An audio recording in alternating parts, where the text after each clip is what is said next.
السلام عليكم ورحمة الله وبركاته. أهلا بكم أعزائي المشاهدين. نستعرض لكم في هذا اللقاء موعد مباراة الزمالك ومودرن سبورت القادمة في دور 32 بكأس مصر.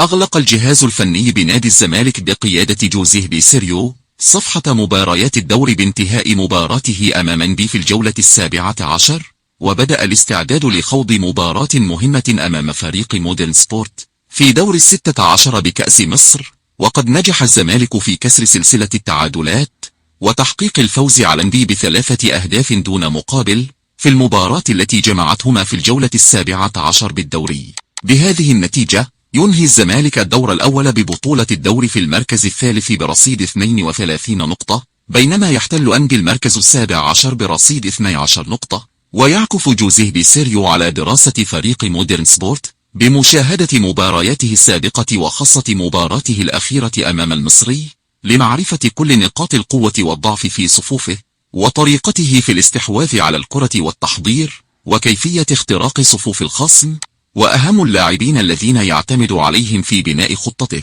وأبرز الأوراق الرابحة في صفوفه لوضع الخطة المناسبة للفوز بالمباراة والتأهل لدور 8 في كأس مصر. وطلب جوزيه بيسيريو من اللاعبين ضرورة تجنب تكرار الأخطاء أمام فريق مودرن سبورت وغلق المساحات لمنع وصول لاعبي الخصم إلى مرمى الأبيض، مع تسجيل هدف مبكر لإرباك حسابات مودرن في المباراة والفوز للاقتراب خطوة نحو بطولة كأس مصر. كما طالبهم بالتحسن في إنهاء الهجمات والعرضيات والتمركز لخلق فرص أكثر وترجمتها لأهداف. وإذا حافظ اللاعبون على أداء الفريق يستطيع الفوز في كل المباريات حتى إذا صادفه سوء توفيق.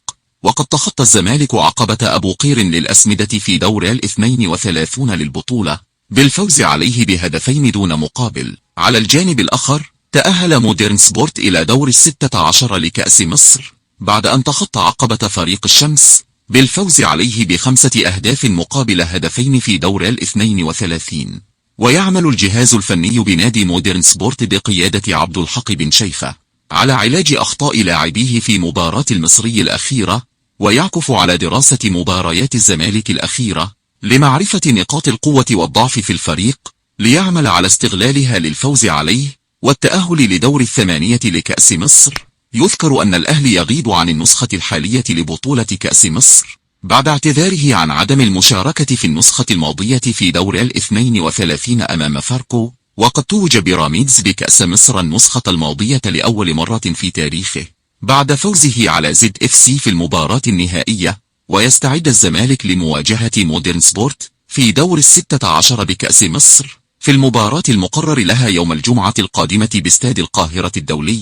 وتنطلق المباراة في تمام الساعة 9:30 مساء بتوقيت القاهرة والسودان وسوريا والأردن وليبيا ولبنان وفلسطين، والساعة 8:30 مساء بتوقيت الجزائر والمغرب وتونس، والساعة 10:30 مساء بتوقيت السعودية والعراق واليمن والكويت والصومال والبحرين وقطر، والساعة 11:30 مساء بتوقيت الإمارات وسلطنة عمان، والساعة 7:30 بتوقيت موريتانيا.